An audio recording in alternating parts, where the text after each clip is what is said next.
There is no way the Rwanda government. Netwogera Luganda okusinga abatozi. Nina abalala bawuli. Kumpa biragiro. Ndogera Luganda, gendo giteka ku Buganda, gendo giteka ku Bala mugiteka ku BBA eno yebirango byabafu. I'm telling you, these are international issues. I times explain, but obanga abageze bati basoma kati nja kufuna abayina abasoma. This is an international issue.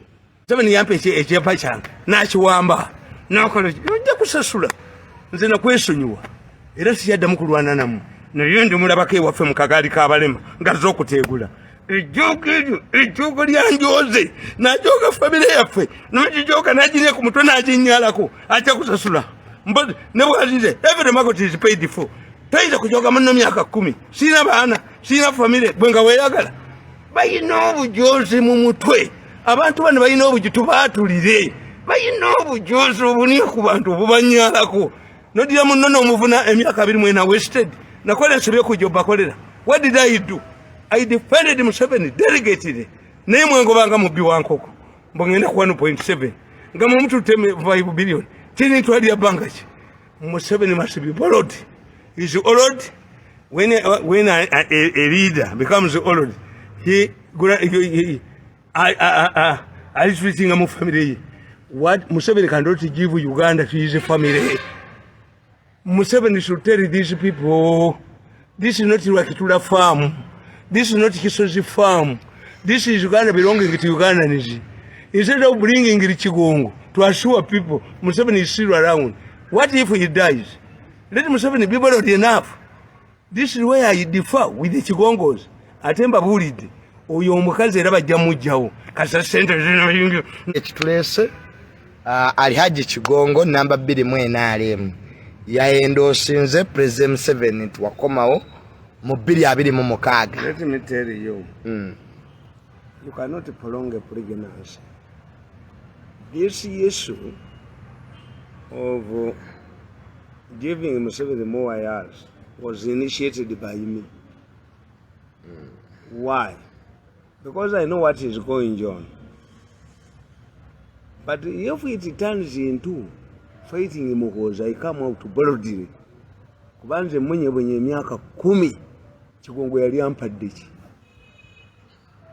Ani yali ampadde ekintu. Nakolera Museveni devotedly committedly Museveni yangobanga mubbi wankoko. Mange tamuwanga yadde empeke. Niba ankuba nibanyonona n'engenda. Family yaffe bonye kamala ngani ajibanya lwabogo. I don't fear if they arrest me, let them arrest me. These are facts. Baga navuma no, Muhozi will give me a better life. Because if Museveni remains in power, kitegeza ngenda kuddamu monebone unless my welfare munsi onosoka kuloza ku life yo. Kakati nze imanyi what is going on. There is a meeting in Protea. There was a meeting this morning. Wabadde meeting ku Protea. Ne waliyo ne meeting. Oloza lwaki bino mbyambadde. Wabadde meeting olwalero. Mbimanyi ebigenda mu maaso. You see, bw'osoma conflict resolution bakugamba some people delay the problem, others leave it to others, others give it to nature. President Museveni should not get worried. Because Nyerere yakugamba this bano ba Kigongo bibakola baani Nyerere babimukola Nyerere bamuga togenda sebo togenda Nyerere nabaga nti whether like it or not there will be a vacuum wanudde Nyerere will die ekitegeeza let me oversee you nga yidinga eggwanga singa ogenda n'osoma Obasanjo ayina ebitabo 3 Obasanjo soldier, Obasanjo president, and Obasanjo the overseer. Obasanjo is a factor in Nigeria. Why? Yagenda. Kakati, me, unlike these other people, I initiated this issue of giving him 10 years, but with an assignment. 1, let Museveni unite his family members. Because the battle originates from the palace. I've seen 2 meetings today, and there is a meeting in Protea. in the evening. I watch these meetings, I have the machines. I know what is happening. You see, what should we do? Why do I differ with the Chigongo and others? Where you differ with the Chigongo is that you cannot delay a pregnancy. No. Omukazi bwatuuka okuzaala bamukuba ebisa oba bamulongoosa. Museveni ajja kutuuka time nga tekyasobola kulonda musika. Nze nabagamba ebintu nti one, let us give Museveni, let us amend the constitution so that we reinstate the term limits. Tuzeewo term limits. Yes. Ekyokubiri mbagamba nti nga tumaze okuzaawo term limits, Museveni kitegeeza tumuwadde emyaka an addition 10 on addition to the gyayina. Kubanga kati kankobooti omanyi nti Haji Kigongo naye azannya katemba we. Ogamba otya omuntu asigalewo ng'akyabula ayina balance ya myaka emeka? Esatu. Oyinza kati kwongera emmere ng'emmere ekyajjudde ku sowaani? Haji Kigongo ate teyalingidde mu lutalo. That's why the Africans rules. Haji Kigongo, Luhakana Lugunda, Kintu Musoke, and those who are elders would be preserved for future. What if Muhozi refuses to, because Muhozi already has declared is a candidate? Ekirabo kyensobola okuwa maama wange kufuga ki? Uganda. Apane Muhozi already avayodde. These are his ambitions. But can he impose himself? What can he do? You find a man like the deputy commander. We can finish M23 in 24 hours. Omubadde muli ntaki. Naye omusajja oyo babya ayogera. Oba abasajja, oba Museveni yabajjawa. What were you waiting? Nkirabyeko nga deputy commander general. We don't want general agambye tebasobola okumalawo M23. Oyo yafukamira ne yeebaza kati n'asaba Katonda. Genosa, you go to parliament and ask for permission. If you can finish M23 in 24 hours, what are you waiting for? Are you waiting for God? Are you waiting a directive from God?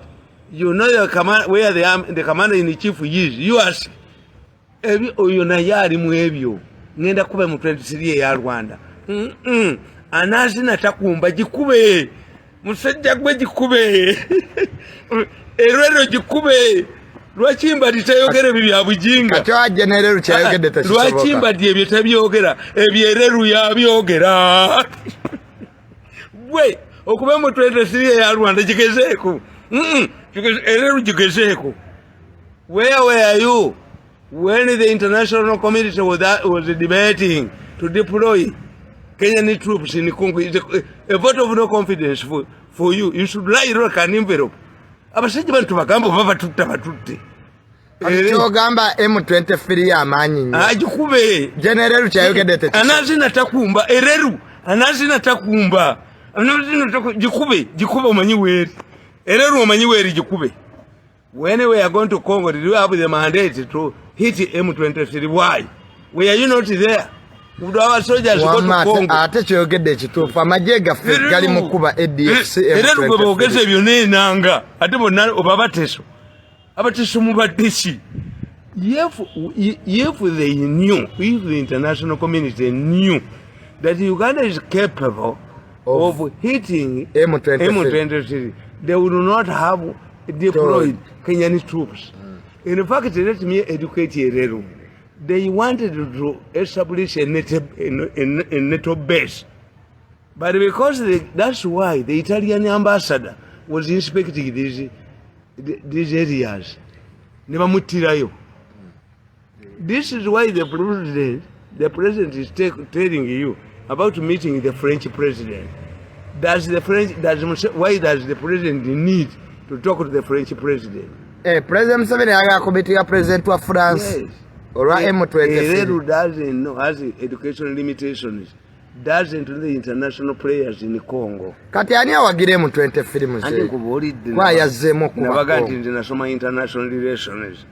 There is no way. The Rwanda government. Netwogere Luganda okusinga batoli. Nina abalala baguli. Leko kumpa biragiro. Ndogera Luganda, gendo jiteka ku Buganda, gendo jiteka ku Bala kula mujiteka ku BBA eno yebirango byabafu. I'm telling you, these are international issues.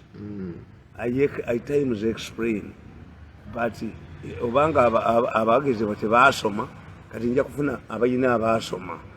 This is an international issue where you say you are not the people to enter into Congo. How many times have you entered into Congo? And this is an election year in Congo where I told you, mugende Congo, mukola yengude ebyapa byammwe. Tuyina election year in Congo. Election year in Congo means nti enshikedi aba opposition bamuli bubi abakabira. Aba opposition nti okiriza amaje ga Uganda ne gakola kimwana mukala ne yena ne bagenda ne batuzayo a conference, a business conference in Congo. Mwe mugende Congo mwe batu twaluzinga 3 billion in Matadi amanda kafete wagabire Matadi bagenda kadaka tuteyo bananye nisi bagende demo presidential jet. Kenya has defeated you. Why? Kenya has a serious and excellent diplomatic corps. Kenya basinza diplomacy. Kenya has gone to Somalia. Kenya omusajja wa America yababuuza commander wa America, you eat the same food like Ugandans. Why are Ugandan soldiers brave? We need the equipment. The Kenyan army is more equipped than yours. Because if we want to have a neutral ground, you must take care of the Kenyans. Business, the Kenyans. The Kenyans have kicked it out in Sudan. Why? Before the Kenyans into a country, the Kenya Commercial Bank said, Muyinachi, Zamwezo Namuhaziniam, Zamwezo Nabanka Zamuaze Bira, Muzisula. Ne Kenya Commercial Bank, Yesokayo. Never again the Southern Sudan. SPA is headquarters. We're in Gund, in Nairobi. Mutwala Mpena Bianyanja na Bishi. The Kenyans are doing real estate business. Don't plan. You don't have businessmen. You don't have anything. Again, the demo presidential JT, Kadagata, the Olukugana Ruaba Subuzi, a joint confidence between Ugandan investors and have they forgotten your history? You are not, have not even cleared the Kisangani debt. Who is giving you? Who is shaping your foreign policy? Mwankuba nenda bachawanyi anterunga nange mfunye emirembe nesiza kodera mu 7 myaka 14 with the dedication ne mamange ne bamukuba nango bango omubi wenkoko musabiri yango banga mubi wankoko musabiri chase me out of sales like nangu liringa nan humiliate. Do you know even how to write? Me who has been writing stories for you, me who has been defending because bakugambe bakujuzizo. Kakati nze me, that's Congo. Kakati nina echaba chigongo, I initiated this thing, I wrote a book. Sinza kubadda munga temumpadde sente. N'echaba kyange ne mukitwala. Ne sente zange ne mukitwala. Musaba nampa sente ne bazitwala. Nina okufukamira ngende mungosiza, ngende banjoge. Temusobola kwe. If you want me to kneel before you, become a man. Nkera kumacha kolima. Bali balowooza nange nyiza okuyingira mu kitimba kyabwe. No, me ntegeera nti Museveni has a problem. The problem Museveni has is to think that this country belongs to him. You cannot give your family which does not belong to you. You have the agitations that fati inokuleeta nga mumujjawo. Museveni abakola ekintu kimu bonna bajje tubakubeko akalulu. If the family members are interested in ruling this country, they cannot hold us hostage. The only people who bought this country are the British. Museveni yachetereddeko nti Museveni alowooza bakigongo to delay. Let us delay a solution. No, let all of those who want to stand for president come. Bafeyo tubakubeko bafeyo bazini. Tukunga abantu balabe. Buli agala okwesinga. Kigonga sobola kunga abantu. Kankubule kigonga sobola kunga abantu. Kigonga sobola kunga abantu. Kigonga abenali mbe okuva mu kaluba babanja bumeka. Has NRM kigongo gyakulira bakolete to the ordinary people? Are they happy? Abantu basanyufu. Chogama namba 2 mwenale mutayinza kunga bantu. Buli NRM performance eyinachi. Kati gwe kyo propose nga buli ayagala obwa president mu first family aje. Museveni yakitulekere. Abantu babalonde. Omusajja yenna bw'aba ati abakazi be nga alina abakazi banjawulo. Taleka ddaami. Ensi eriramula. Abaavu tebaleka ddaami. Museveni aleme kukajjala ku ggwanga lyaffe. Kutya. Nti ate bwempa muhoozi ng'omukanyiiga. Where did you buy this country? Where did Museveni buy? Are we sharing the Rakitula estate? No. Museveni, you what Museveni should do? As I'm telling you, the Museveni mwagaze emyaka. One, we should make me what I want is away from Chigongozi Museveni. Me what I want is Museveni to amend to organize. This should be. And after kubanga twajiwinga Museveni yakyali emmere ekyajjudde esowani ekyajjudde ate omwana tumwatutya emmere ekyajjudde tumusera kati Museveni tumusera. Have we detected any wrong? That's why the Chigongos don't understand. Museveni yakyalina 2020 chi. But the problem is that his family members, he has referred to them. Very excited. Kirabika ali aje Kigongo okuyingiramu kukakanya bali mwenalema abadde balowooza nti president yawadde General Muhoozi. Anti kyenkubuulira. Kwa mulimu factions. Museveni yagaba. Bannayuganda be balonda. Yes. Bw'oba oyagala kamba buli obukulembeze bulinga maka. Nti ffe mu Baganda anti eno njijje eno yogirabye eno yogirabye eno yogirabye wagirabyeko kati nataka nkutereka eno masandali kankutereka eno masandali eno bagitunze ng'eyange gy'ennyambala ey'Ezanzibar ey'obulogo naye eno si ya bulogo eno ya mikisa. What the president has failed to understand and the pursuers abalwanyisa Muhoozi kibeerabidde abantu bano bwe bakujooga nnyo toyinza kujooga munno nga nze bwe banjooza emyaka 10 abaana bange ne batuula abakene batuula nina okukkiriza banjooge nga munjooga ki. If I leave government mundeke ngene nkola ebyange nene Museveni sente zampadde nozikwata. Do you know what this Mirundi will be after getting this money? And I support you. Can I support Museveni's entrenchment? Museveni was failed okulagira bampe sente zange. Is this Museveni who is powerful? Nabakolera emyaka 14 n'ennyaba ne bamulumba tamugulyanga nampeka ya support. You think we are fools? Kakati President Museveni ensobi gy'akoze nabana abalumba Muhoozi kye bakoze. What do you want to achieve? Muhoozi mumujje mu maje. Muhoozi kwega mwagala akuba ebidongo nga balamu. Abantu bano balina obujozi mu mutwe mujja genda bubi. I'm telling you, bantu mwe mujja genda bubi. You cannot pursue somebody. Tusobola kukola muntu natamulekera wekeze nina okukwiza omuntu anjogere ddala nkomewo mbeegayirire nga mbeegayireko kyeggwanga lyammwe famire yange ne mugibonyabonya mange Museveni natamu wakantu kubanga oliwo omukulu ayagala tajja kifuna. Museveni atute bakayimbudde Muhoozi tajja kubeera awo Muhoozi ajja kubeera awo akuba ebidongo ne balamu mwamujje mu maje katambule. And it is going to expose Museveni's family more. Why? Muhoozi atambula ne bataata be bato nono viyozi ni ono gwayagala nnyo mukoddomi we naye viyozi ni andi akati Museveni akizerwa bwogwo naye ajje nono ne Muhoozi ajje zabika emipiira ne lwabogo naye bamuleka akuba naye jje meeting njirabye ku Poroteya nabo mbalabye ku makyanga bateesa eggwanga lyammwe. Do you think that you can precipitate a revolution ne mudduka n'obugagga bwemuyina ne bubaddukako? Museveni should be a broad man. I have many wives and produce you from many children. If I don't have anything, nti sibawadde bintu sirekaawo ddaami mbirekera kika ekika ekisolovingi. I leave it to nature.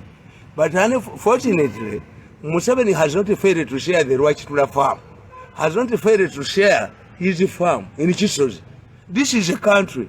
Let him, instead of bringing the Bachigongo, to delay the problem, you cannot delay a pregnancy. Whether Museveni wants or not, ye Museveni chayino kola abagambe baba family ye muveeyo muzine twagala tulabe ku Lwabwogo bo bagala Lwabwogo Kalugire oba Natasha ajje mu kalulu naffe tujjeyo waffe ne Bobi Wine naye aveeyo tulabe ejjoogo abantu baffe bakubeeyo obujoogo abagala okufuga eggwanga like an estate babaagala Kalugire nani baveeyo Kalugire ne Lwabwogo kubanga their problem is balidde bokka. Where you have a party like Chama Cha Mapinduzi, you don't have any fears of succession. Nali bogeredde bubinga ndi bulungi. Abakozi abakolera mu State House bali bulungi. Amiri abogerera bulungi. How come that everybody who worked with you, mbawulidde bagambo Sale yatugambye bino na bino byonna mbiwulira. Muyimba wulira mujja kudduka ne kemuyina kabasube. If you separate your estate from government, let Museveni be broad enough and say, I'm going to retire. Anybody who wants to replace me is free. Kati gwe ayagala president aleke buli omu Lwabwogo ajje Geno Muhoozi ajje Bobi Wine ajje zabike emipiira. Museveni aleme kuyituma ba Kigongo nti tuddire. Museveni is laying his problem. Kati kyoga ali aje Kigongo okuyingira mu ntalo zino. President Museveni atya okulaga abantu nti waliwo ekikyamu. Kimulemye mu family ye. Family takyasobola jjiko. Yes, akitulekere. Museveni has no obligation okukirekera family. This is not his state. Uganda state. If he has failed to share the estate eyiye yakaguta Museveni, I will sympathize with him. Ne ya Uganda. Achite abagamba amweribaleta. I liberated this country to give you freedom so that every Ugandan can elect who he wants. Kakati Museveni yachite. Abaleke bonna. Ne credentials ne gundi aje with the credentials Muhoozi tulaba kinyenya tulaba kijjawo tulaba kiyolawo tulaba abadduka.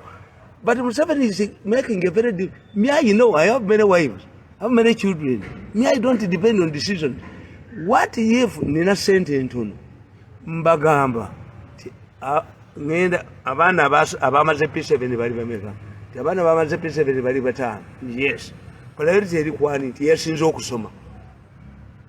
Omwana yasinze okusoma gwensoko kwa school fees nekijjako nabaddeyo mu UNEP. The solution of Museveni to his predicament gyalimu, instead of Kigongo is risking his property, abantu bajja kunyirika Kigongo alidduka buddusi. Kigongo bajja kwokya ebintu bye. Kigongo, the best he would be is an arbitrator. Kigongo Lwakana Lugunda Kintu Musoke temwali bibademu ne muli musente muli mukanga muli Kigongo ali kusaidia. No, we cannot delay. Mine is different from Kigongo. Ekyali kiri different. Ali Kigongo mukwano. Anti ye Kigongo ye aga ate namba 2. Yes, yetakubwangako. Kigongo aliko yetali ku nkato. Anye yamukuba namba 2 bamwesimbako. Abadde ku bintu nga bamwagala. Babagera nga bayina ekizibu ne bajje ebunze benyondo mbayira acid. Kyana ali agikiwona bamulwa. Yeta bamukuba bulijjo. Kigongo ayina ki? Ebintu byonna yabyekoledde. Nze sigenda bulijjo muganda. Na hoteli yenene. Muganda wange Mirundi. Ye bamwagala. Bakubye ba mukyala njo bakubye bani. Nali agikiwona ate bamwagala. Don't accept Museveni to link. Don't accept Museveni to turn Uganda into an estate. This is not Congo belonging to King Leopold. No. What Museveni can do is that I have made my assignment as the president of Uganda. Let those who want to vie for presidents come out and offer themselves, but Muhoozi scores over them. Why? Muhoozi tali mu government. Muhoozi tajoga abantu. Naffe ffennyini abakola mu State House abajoga abantu tubamanyi.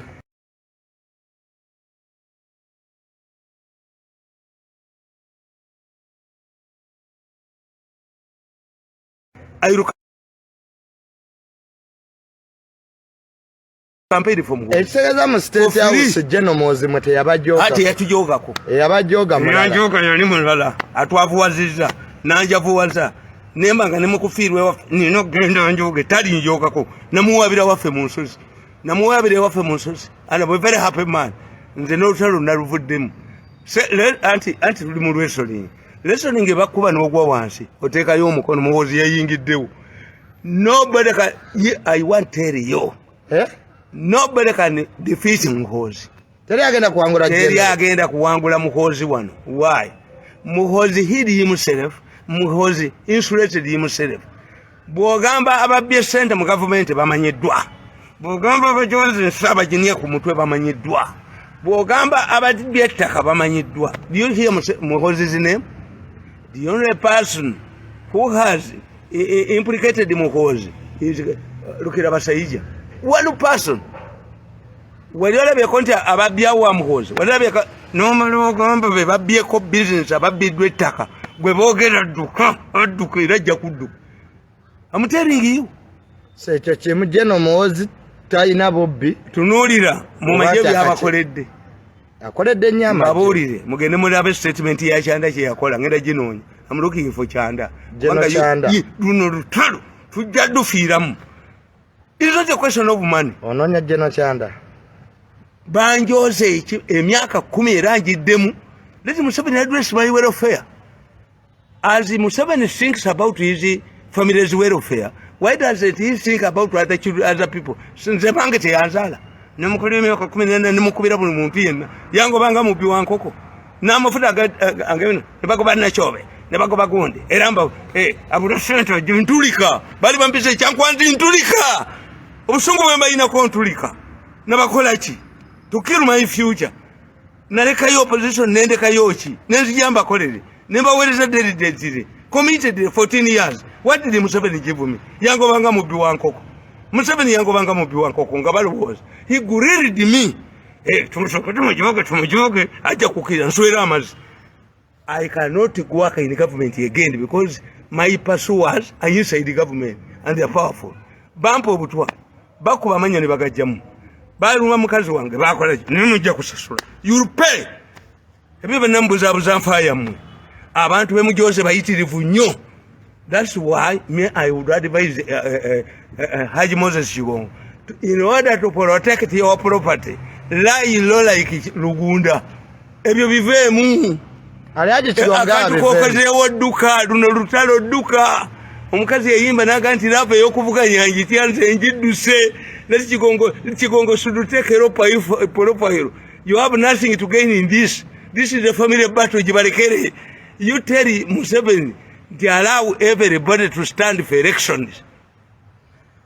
Gemagezi gomo yes. Namba 2 mwena ali. Chigonga duke alubarekere. Lutalo lwa munju. Chigongo simu nyankole. Chigongo simu wachika chabasinta. Ne sodo mwami sodo bwe yali avuganya gundi era yagendayo ne bamugoba. Yes. Bamuga bino bintu bya family. This is the family battle. Chigonga yawule bintu bya family. I told you that when a family remains in power for a long time, they turn themselves into real family. But when Uganda as an estate, mugenda kuduka. Bagenda kuduka. Nyerere yagamba nti tekala kibarekere. Omwana wa Nyerere naduka nagenda mu opposition. Uganda si yamwe. Uganda mwagisanga oyagulibwa abazungu. Uganda temwagirebaleti nti mugifuge. No. If you see you rescue a girl from a rapist, gwomuwasa baleke kujoga gwanga. Si yabwe. Nkubulidde bajja kutakula omuliro ensi abakyawa nnyo. Sibe beyakyawa butayogerako wano. Mujja kwepankira ku bantu. Ntimukani Museveni impose somebody. Ye Museveni atya aga no kubanga tuchita conflict resolution. You can deal problem by bringing in the Chigongos. You can do nchaliwo. But what if you die? Bajja kutingana eggwanga siryabwe. Bayino chikiriza. Museveni's family should know this country does not belong to them. If Uganda belongs to anybody, it would have belonged to the matters, the Uganda matters who died for it and recognized by the intent. Mwakola amini chatakola. Mwakola chokero chatakola. How can your family and are you relatives of King Leopold Mukongo? So Museveni are delaying a problem. Let Museveni be bold enough and say before kubanga kati ekizibu Museveni kyalina kiri kimu. Is Muhozi going to be idle? Do you expect Muhozi must be more defiant? Muhozi must have a political ayina okutufuna tuba preparingira abasajja abajozi bano mutungeko ze mwavubye mugagabadde emyaka 4 mwali Nairobi nga temulina kye muyina ekyo mukifune niyo okulowooza nti n'anaatufuga n'ava mu mmwe mwakipulaninga bubi kyanafuga era alliances fe abakoze nammwe mutujoze mutufudde hunting dogs buli wamu mutuwa magumba n'ekigongo ali amagumba ekigongo mwali mumwaddeki buli muntu yenna ne bamujoga buli muntu yenna ne bamujoga the only person in Museveni's family who have made alliances is Muhoozi and Sale General Muhoozi ne Sale Sale agambe ye Sale lwaki tafuga ono yotajja kujja ono ye gwe baagala nnyo tajja kujja talina waayitira tayita mu kalulu mu family ya Museveni mulimu babiri ate ne soda akuba omuko General Sale n'afaanyi akuba omuko omanyi nti abo ba Toyota ba sodo tebabba okimanyi tebabba walabyeko nti soda bye ekintu ky'omuntu naye waliwo gwe boogerako mu gavumenti anyaga buli kamu kubanga kati atya yes you fear to go because omutamivu yeefukidde tava mu bbaala omutamivu bwe yeefukira nga ali mutoyitako mawo you ate alone fenna mutukubye would be allies politics operation alliances and mutual respect and sharing olina kubambwa sente bwe zijja 5 billion yazitwala wamala zitwala mbwembwa if he wants to access this money let's him to go to New Zealand nimpakasi wamu ngena mu New Zealand nimpakasi wamu kati mu family ya president nino okukiriza njoge Museveni yampa ekyepa kyange n'akiwamba n'akola nja kusasula nze nakwesonyiwa era siyaddamu kulwana namu naye ndi mulabako ewaffe mu kagaali k'abalema ngazze okuteegula ejjoogo lyanjoze n'ajooga famire yaffe n'agijoga n'aginya ku mutwe n'aginnyalako ajja kusasula ne bwazize every market is paid for tayinza kujooga munno myaka 10 sirina baana sirina famire bwe nga weeyagala bayina obujozi mu mutwe abantu bano bayina obuji tubaatulire bayina obujozi obuniya ku bantu obubanyalako nodira munno n'omuvuna emyaka 24 wasted nakola ensobi okujja bakolera what did I do? I defended Museveni delegated naye mwengobanga mubbi wankoko mbongenda ku 1.7 nga mu mtu teme 5 billion chini twali ya banka ki Museveni must be borrowed is old when a leader becomes old he I switching a family what Museveni cannot give Uganda to his family. Museveni should tell these people this is not Rakitula farm. This is not Kisozi farm. This is Uganda belonging to Ugandans. Instead of bringing the Chigongo to assure people Museveni is still around, what if he dies? Let Museveni be borrowed enough. This is where I differ with the Chigongos. Atemba bulid. Oyo omukazi era bajja mujjawo. Kasa sente zino want to assure you. Never muna kukota. Nemugenda kupolotea. Nemugenda luddawa. The only 2 people who can in Museveni's family who can replace Museveni. Only 2, Salimu Sale and Muhoozi. Vugeza became Pira, Chigongo. Don't allow Museveni to use you in his family battles. You are not the man. Baja kutebintu baja bigoba. Do they respect you? Do these people respect you? Obakwe ambishanga chini chibi. Kati wena bamuleta. Chigongo don't accept. Bajja kuduka gosigale wano obukaga bayina goyina obuka kani Chigongo ne Sale tebaduka ko munsiko. Why? Life yabo tebajimanyi balekere ekindi oba Museveni alemeddwa family ye Chigongo tojiyingiramu Museveni alete ekika ky'abasiita basolvinge family problem but me amwe bitter man nenkuba butabu wange ne batansasula aganye mbolunaku lumunjo genda mu family nswera amazi siri family ko lwabo yadonda ko oba munsibe naye waffe mujja kuteegulayo toli family yako lwabo sijja kumufukamira sina kyenna mukola naye obujozi obuli mu family obujozi obuli mu bakooto abakooto be basuula gavumenti tosobola Muhoozi tujja muwagera Muhoozi nali mulabyeko bino byonna tubikola lwa mukwano tubikola lwa kajanja ate buli kyalaga yonna tujja kutwala kuba tino be tutaagala bakwate ku ggwanga ogirabye no ogirabye kati era noono Muhoozi kajanja ne munafate kiko abamwagala kati agena kati Museveni akwata gera emigiridi ya center ajibawe berage ensi yabatamwa. Get it from me. The only people in Museveni's family who can rule this country are two, Salim Saleh and Muhozi. Ajay abalala olabebwa duka olabebwa bumuna profo kinga bana Uganda byusiru baje kuyika mu Uganda olabebwa duka nekimwagala okuma bakabajeko. Be contented, settle down in your family, call the Amasi family and sit down. Where do you find Yemuko who can take a power? Don't think that this Uganda belongs to you. See amwe set out sibaji bazikamu. Tenant number one. Uganda see a family Museveni. Tenant, the first family is tenant in state house number one. Mama so same. But tenant Museveni banange bigambo bino yange mu political science kugamba nti the first family is tenant number one. Bapangisa. We can renew. Oh no. Every after 5 years. Yes. Ebintu eno gwasoro byo. Ndi babulira. Nze mu Uganda sira akabi. Tenant, the Museveni's family is tenant number one. Tenant number one in the state house. How many people have occupied the state house? Banji. Yes. You are there temporarily.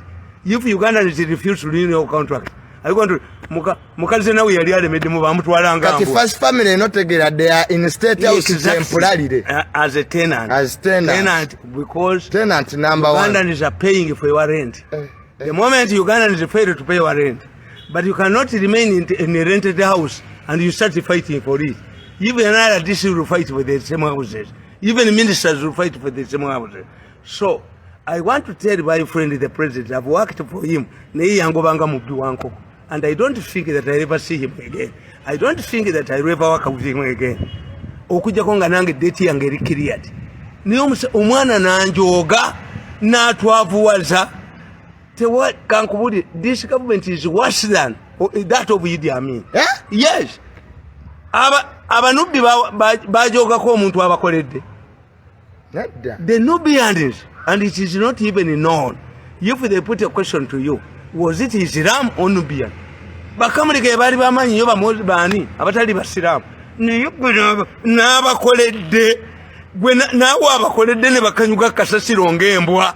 Kumango inokukiriza muka kujoge nga watandika ddi namulaba ko wanunga mwavu omukonga mwavu. UPC Museveni's government is worse than UPC. I can repeat it 100 times. Teri wa UPC gwe bajoga UPC erianga n'aba UPC akakumbi katuka ku kyalo akachi government ya UPC kati bajibira munga ya Museveni kuleeta ndwadde nabagambye nti abasiramu bagamba tikatonda bwaba kyayo omukulembeze aleetere eggwanga ery'endwadde ezitawona. Lwaki endwadde zirumba Uganda, tezirumba Congo, tezirumba Rwanda, tezirumba Sudan, tezirumba Kenya? Lwaki zirumba wano? This is not true. Buno busuma babira mu private sector. No zina kadodi sente muzibye za service. Kati prime minister azina buzinyi kadodi. Taweza ganti prime minister azina kadodi. Nabanja azina buzinyi kadodi. Museveni yabagamba nti parish money nebazijje wa kasolo mutya bamukuba ne muyamba era baba kujoga nange bali twamala kunja situlika nze bonjoga tetudingana taita kunjoga ne tudingana kasolo bamujoga ne bamukomyawo era emyoga ne bagitwala nange kujoga ne bakuba piliboti nze nali basse ekyankwanze nali ngenda kutulika yo Jeff let him go to new vision gwe walize mu meeting ne ntulikiramu gwe wansomesa to give me gwe tuvuga motoka ndikondagira. Where do you get this arrogance that you can even direct me where to work? If you watch this man at 25 billion, let him go to new vision. Mfuke chidoli. Bayibaga ogenda okulira new vision center.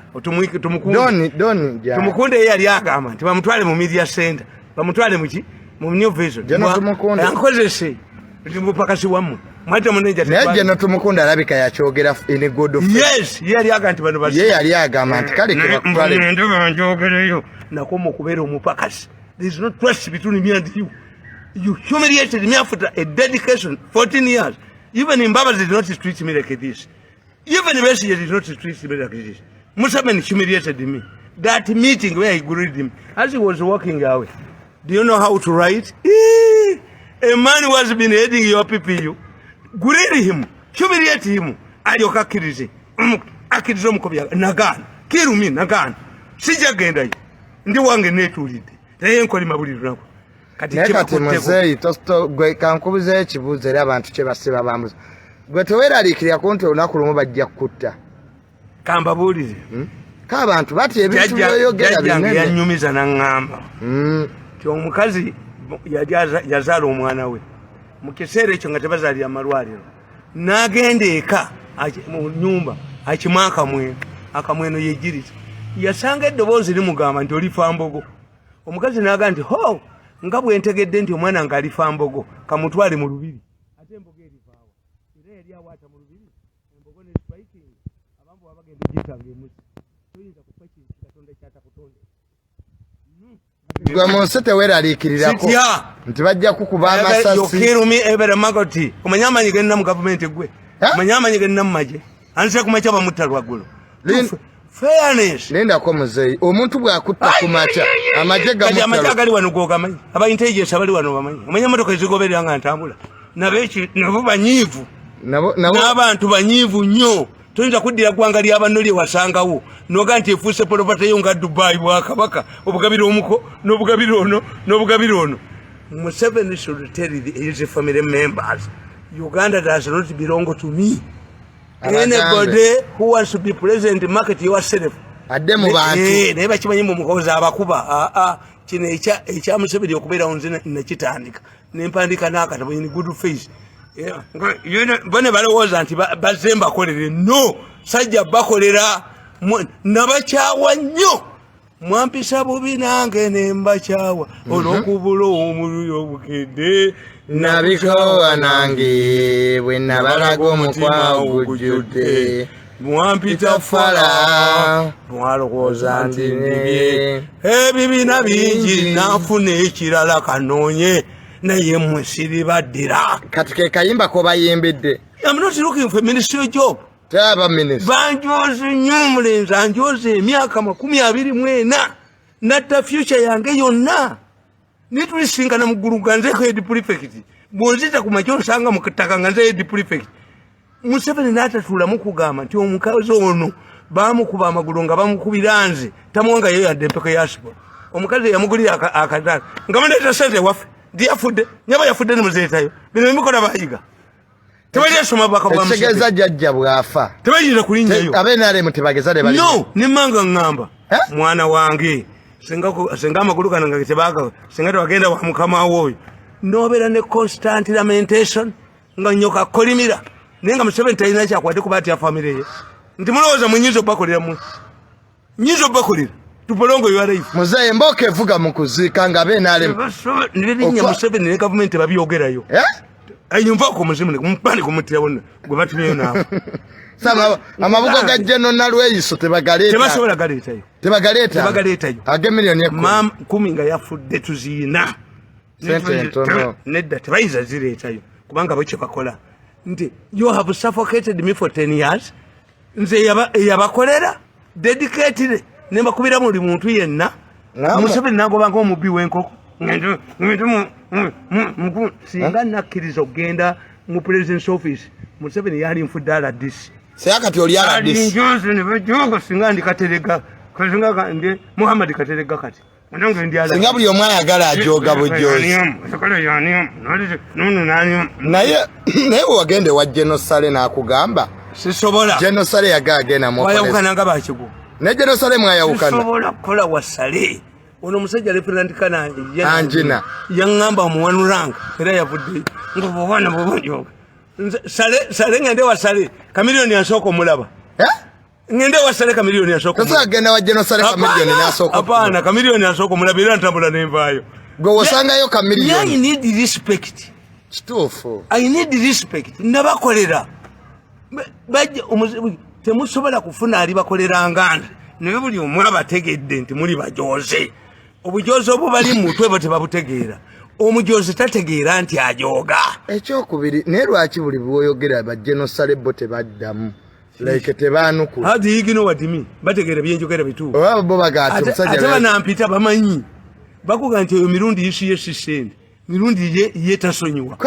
nange ensonyiwa naye nko nsonyira kuki nti genocide yandibadde bo balowooza kukuwa mirimo bupakasi ageno media center olaba Kalisa yali akomyewo abantu bano tebaswala Kalisa ono NBS bwe yagamba nti nkuleetedde omusango gwa bilioni 10 nenkugamba nti Museveni bagenzeyo nabaga nti mutwale mu koti nga babye kano katoni kwa jiju kaka nego ntakajisasudde Kalisa komone ntwi azze mu kabira kirabu Bajo yamuwonya ekyo kibala mukimuliddeko sente nyo nabuuza Bajo nti ani aliyo enda komaze mwasisikana Kalisa nyini wene BS ne Bajo bala yadduka waliyogenda mukubenya yamugamba nti ajijeyo Kalisa nali mu mala wali badde jeneza wano kabira kirabu ya Sodiru Kalisa I sat with Kalisa it was evening Monday ngagala okomewo niye gatane abo obusajja tumwebaze bwani nibugende watu waka president atuwayiriza nze 10 million ani 10 n'umutuni ko sinika enzinyo Kalisa ko sinika enzinyo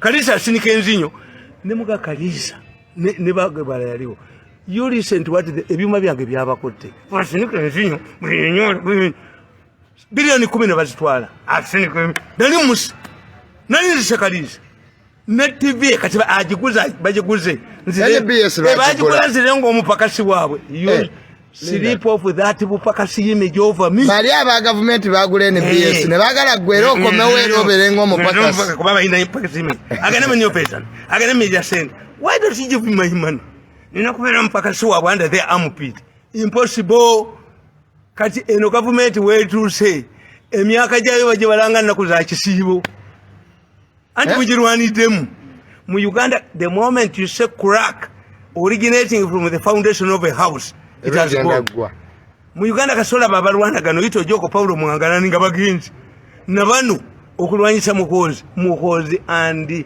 Sale are the only marketable people in Museveni's family kamba buli ne soda kuba lwaboko ne Toyota kuba lwaboko ne Toyota nene the most hated member of the family amanyidwa agenda ni kubajuga bakola ne anko Toyota nga Toyota kuba lwaboko misana tukutala bajayise ne soda kuba lwaboko misana tuku lwaboko yesimbeko mu constitution olabe